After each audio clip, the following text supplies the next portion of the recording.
Cebu is an adventurous paradise, famous for its stunning waterfalls, insane canyoneering, outrageously beautiful landscapes, and the world-renowned Sardine Run. In this guide, we detail the 15 best things to do in Cebu, how to find these hidden gems, and a budget breakdown for each activity. We will also cover our top tips for getting to Cebu, how long to stay, the best time to visit, and 8 common mistakes you need to avoid to ensure you have the best trip.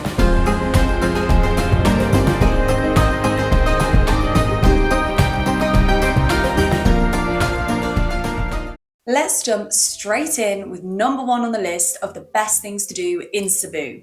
But speaking of jumping, if you guys could just jump down to that subscribe button, hit it for us, and turn that notification bell on too, it would really mean a lot. We appreciate it and we love you guys. Number 1 has to be the Moalboal Sardine Run. This was on our list for a really long time before we finally got to experience it, and it did not disappoint. The Sardine Run is a mesmerizing natural phenomenon that attracts divers and snorkelers worldwide. Located off the coast of Panagsama Beach in Moalboal, this underwater spectacle features millions of sardines moving in unison, creating a breathtaking display of synchronized swimming. Words really do not do it justice. This event occurs year-round, making it accessible at any time, and the sardines are located really close to the shore, meaning this awe-inspiring event is easily reachable. Insane, literally. There was literally thousands of them. So if you're staying in Moalboal and own your own snorkeling equipment, this activity is completely free. Just walk in from Panagsama Beach. If you don't own your own snorkeling equipment, don't worry, you can rent some right near the beach from several shops. Alternatively, if you're not staying in Moalboal, you can pre-book a guided tour that will pick you up from most places in Cebu. If you're not a confident swimmer, you can still enjoy this activity by renting a life jacket. The sardines are easily visible from the surface and it is still a wonderful experience. If you are a keen scuba diver, you can also book a diving trip amongst the sardines. More details in the description below. Next on the list has to be canyoneering at Kawasan Falls. Canyoneering here is one of the most iconic things to do in Cebu, and it definitely lives up to the hype. This was one of our favourite activities throughout the entire trip.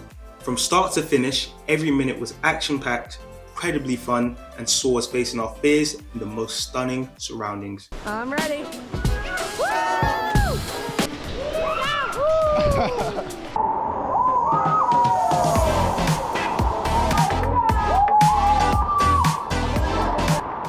A trip to Kawasan will see you navigating a series of waterfalls as you journey downstream by jumping off cliffs, sliding down natural water slides,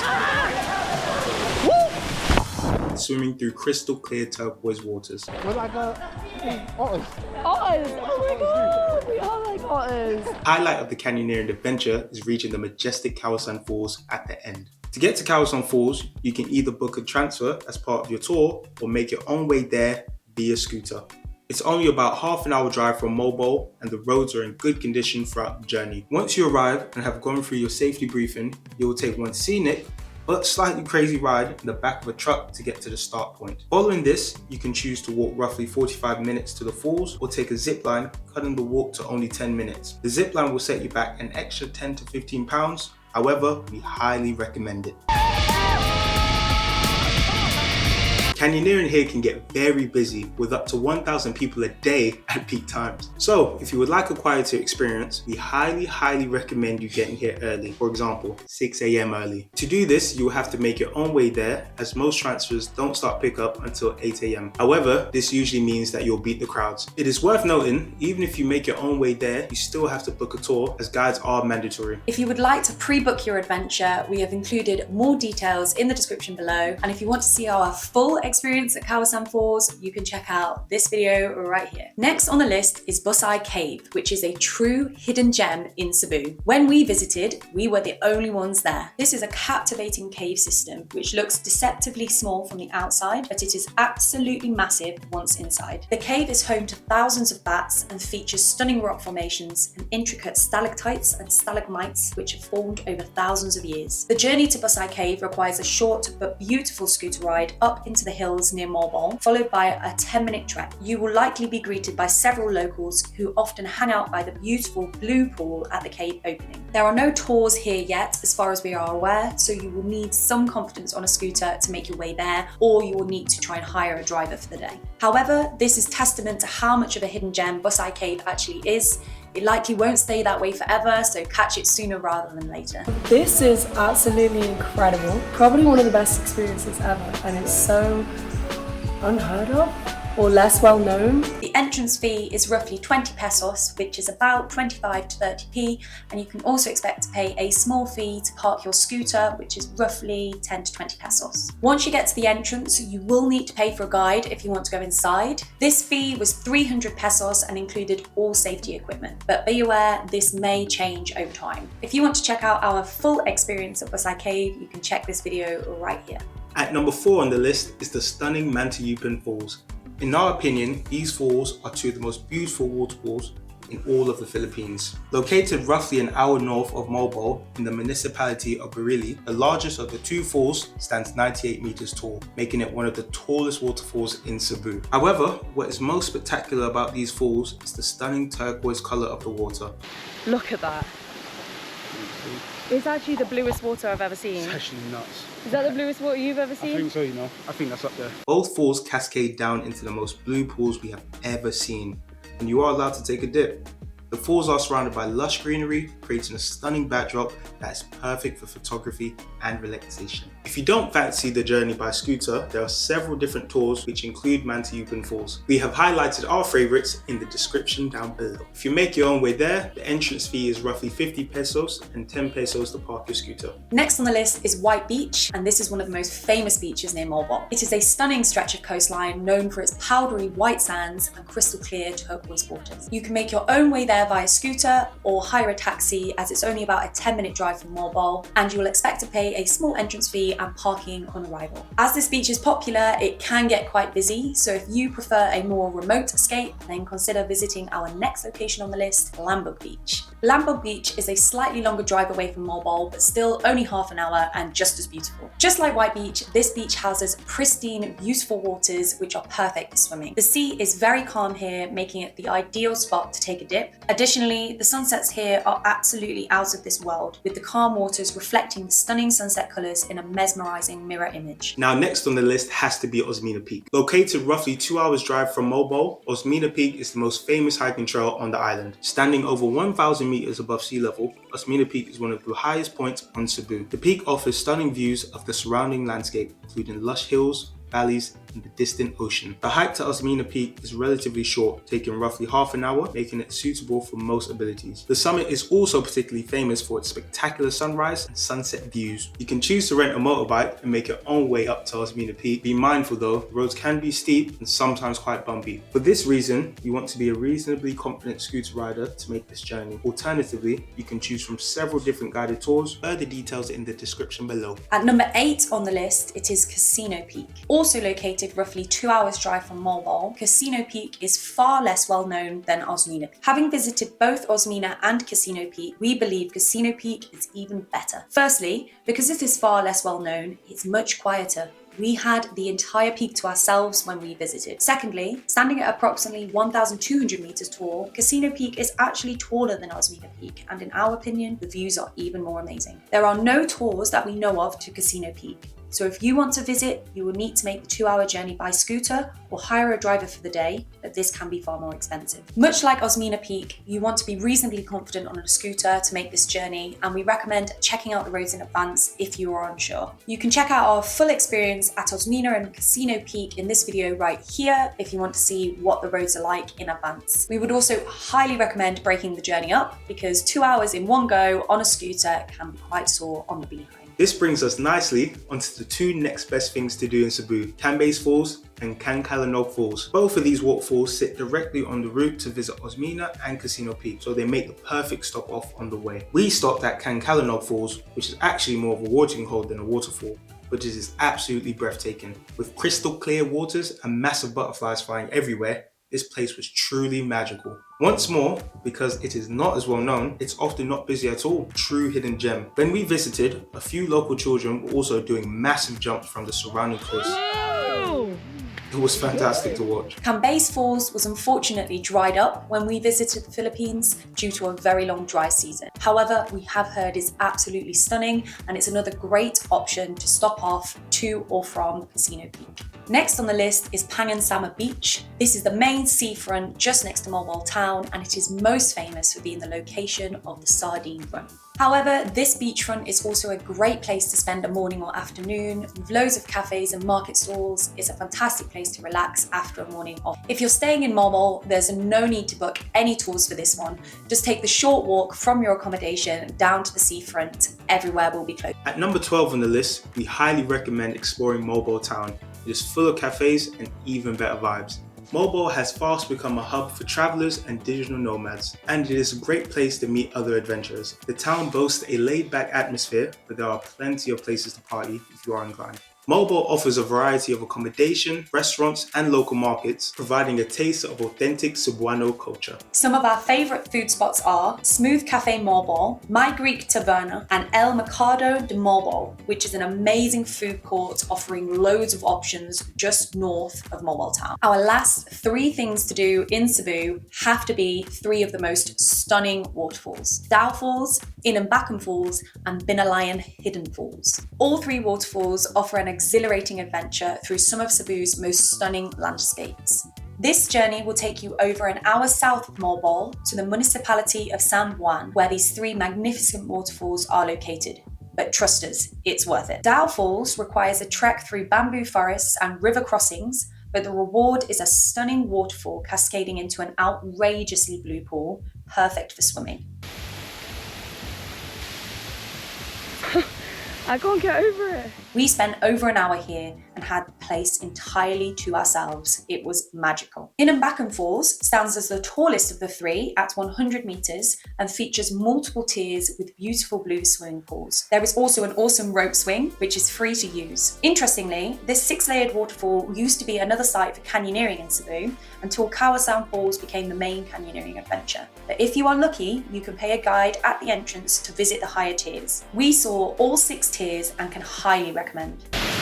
Clifford, be safe! Oh my god.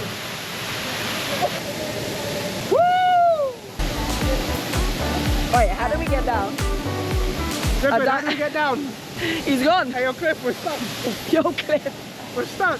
Binalayan Hidden Falls, also known as Triple Drop Falls, offers a more secluded experience with its 3-tiered cascade surrounded by lush vegetation. This waterfall hopping excursion combines trekking, swimming and breathtaking scenery, making it an unforgettable trip. Details of how you can visit all 3 of these waterfalls are in the description down below. Next thing to address is how to get to Cebu. Cebu actually has its own international airport, so you can fly straight into Cebu City rather than taking a layover in Manila first. We highly recommend doing this if you are short on time, as it will usually save a whole day. Once you arrive in Cebu City, get out of there. No, we're kidding. But for us, all the stunning beauty of Cebu lies outside of Cebu City. We recommend getting a bus straight down to Moalboal and using this as a base for all your adventures. It's a fantastic travel hub and you will definitely meet loads of amazing people on the way. The journey from Cebu City to Moalboal usually takes 3 to 4 hours depending on traffic, and you can choose to book a private taxi or take one of the regularly running public buses. If you choose to book a private taxi, this will likely set you back £50 to £80 depending on the time of year and the number of people in your group. We have highlighted a booking link in the description below with one to go if you'd like to pre-book this transfer. If you choose to take the public bus, then head in a taxi from Cebu City Airport to Cebu South Bus Terminal. Once there, ask for a ticket to Moalboal, and there are buses running throughout the day regularly, so there's no need to book in advance. However, make sure you ask for a ticket for the aircon bus. The non-aircon bus can be very, very hot during dry season, and the price difference isn't that big. A non-aircon bus ticket costs around 170 pesos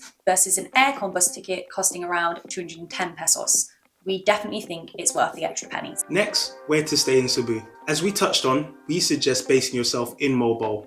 This is a great central location where you could rent scooters, or book day tours to visit everything on our list. There are also loads of food spots and great hostels where you can meet other travellers. Our top suggestion of where to stay in Moalboal would be Chief Mao Hostel, which is where we stayed. This is a lovely social hostel with great prices. A dorm room here starts from around £12, privates start around £20 a night. The staff are super friendly and helpful, and they had the cutest sausage dogs when we visited.